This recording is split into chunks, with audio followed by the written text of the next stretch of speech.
కర్నూలు జిల్లా ఆతోని RTC depot ఎదుట ఓ వ్యక్తి ఆందోళన చేశాడు. రిటైర్మెంట్ అయిన బకాయిలు అందలేదని నిరాహార దీక్ష చేపట్టాడు. ఆర్టీసీలో డ్రైవర్గా పనిచేసిన దాదా హయర్కు రిటైర్మెంట్ అయిన తర్వాత కూడా ఆయనకు రావాల్సిన బకాయిలు ఇంతవరకు రాలేదని ఆవేదన వ్యక్తం చేశాడు. ఆఫీసర్ల చుట్టూ ఎన్నిసార్లు తిరిగినా పని కాలేదని ఆందోళన వ్యక్తం చేశాడు.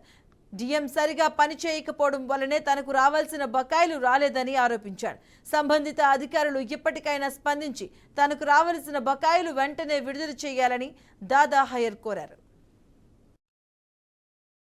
నేను ఈ డిపోలో 30 ఏళ్ల నుంచి పనిచేస్తున్నాను. 36న రిటైర్మెంట్ అయినాను.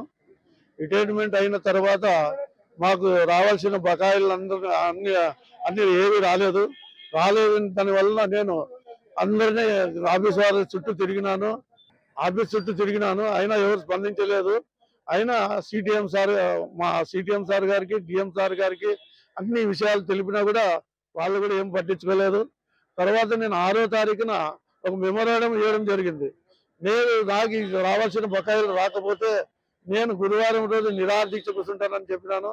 అయినా కూడా వాళ్ళ స్పందన రాలేకున్నట్లుగా ఇంకా వాళ్ళు ఈరోజు చేస్తాం రేపు చేస్తానే ధోరణితోనే ఉన్నారే తప్ప నా బకాయిలు అవి రాలేదు. కాబట్టి నా న్యాయమైన బకాయిల కోసము నేను ఈరోజు నిరాహార దీక్ష కూర్చోవాల్సి వచ్చింది. దీనికంతా కారణము డిఎం అసలు పని చేయకపోవడంతోనే అధికారులు నిర్లక్ష్యంగా వ్యవహరిస్తున్నారు.